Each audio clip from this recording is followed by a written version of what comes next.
Halo guys, Assalamualaikum warahmatullahi wabarakatuh.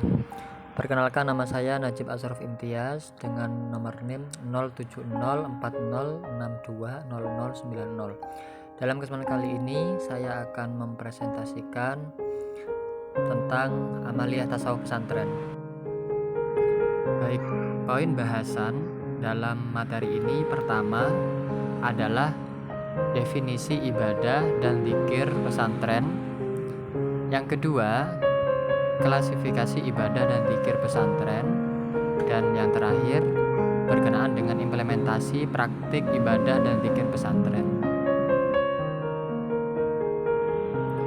Definisi zikir secara etimologis adalah mengingat, menyebut, mensucikan, menggabungkan, dan memberi.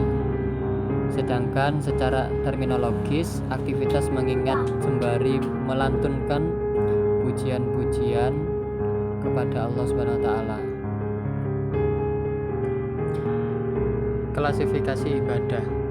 Ibadah terbagi menjadi dua macam. Ibadah mahdhah adalah ibadah murni dengan tata cara khusus dari ketentuan syariat Islam, seperti halnya ibadah sholat, puasa, haji. Sedangkan ibadah ghairu mahdhah, ibadah global dengan tata cara yang bervariasi, namun secara substansi bernilaikan ibadah, seperti orang yang sedang membersihkan rumah cuma niatnya karena Allah SWT. Dalam tinjauan waktu, ibadah sendiri terbagi menjadi beberapa macam. Yang pertama, ibadah muadda, ibadah yang waktunya telah ditetapkan oleh syara.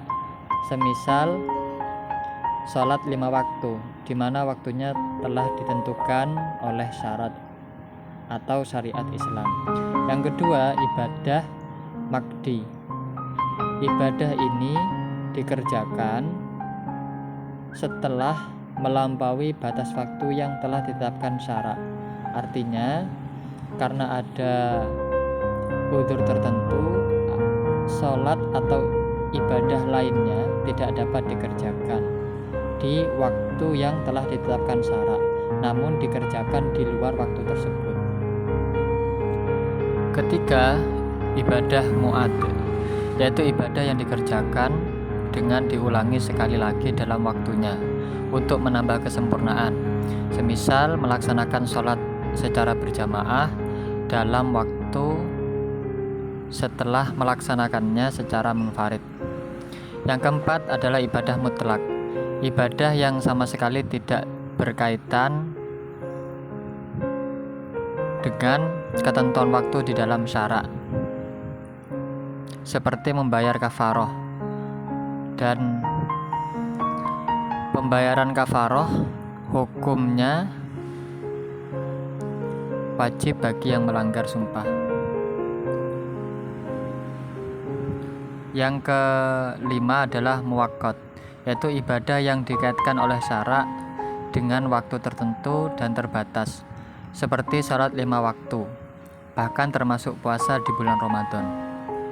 Yang keenam, ibadah muwassa', yaitu ibadah yang lebih luas waktunya dari waktu yang diperuntukkan untuk melaksanakan kewajiban yang dituntut pada waktu itu, seperti sholat 5 waktu.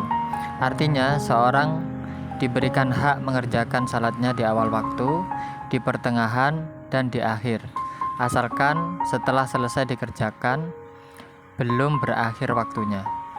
Yang ketujuh adalah mudayyak, yaitu ibadah yang waktunya sebanyak atau sepanjang yang diperlukan dalam waktu itu, seperti puasa.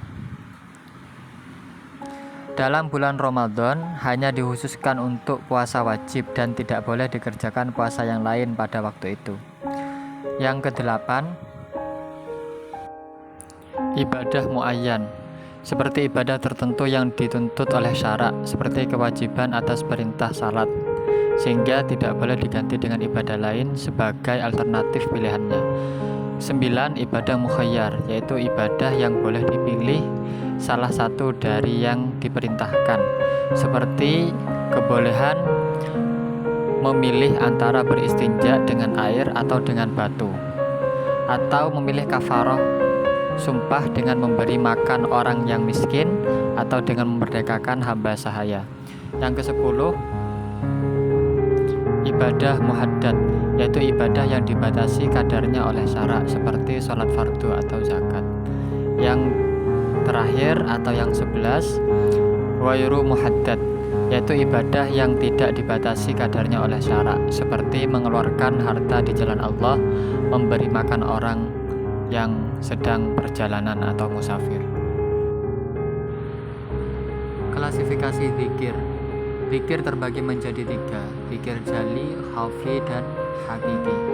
Zikir jali artinya mengingat Allah Subhanahu wa Ta'ala dalam bentuk ucapan lisan yang mengandung arti pujian, syukur, dan juga doa. Zikir khafi mengingat Allah Subhanahu wa Ta'ala secara khusyuk oleh pikiran dan hati, baik disertai zikir menggunakan lisan atau tidak. Yang ketiga adalah zikir hakiki, mengingat Allah Subhanahu wa Ta'ala dengan seluruh jiwa raga,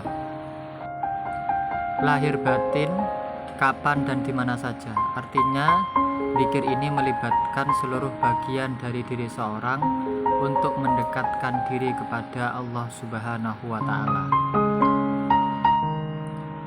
Adab dalam berzikir. A. Berada dalam kondisi suci dan bersih. B. Tempat pelaksanaan zikir mulia, suci, harum, dan kondusif. C. Pelaku zikir berakhlak karimah. D. Memakai siwak. E. Menghadap ke arah kiblat dengan sikap khusyuk. F. Menghayati makna dan menghadirkan Allah Subhanahu wa Ta'ala dalam hati. G. Hakul yakin atas pelaksanaan doa. H. Tidak tergesa-gesa di dalam berdoa. I. Memperdengarkan kepada diri sendiri kecuali dilakukan dengan berjamaah. Implementasi ibadah dan zikir pondok pesantren. A. Pembentukan budi pekerti luhur. B. Pengenalan tradisi Islam. C. Pendidikan agama yang meliputi manhajut ta'lim, manhajut tadris, manhajut tarbiyah, dan juga riyadhah. D. Kesatuan komunitas. E.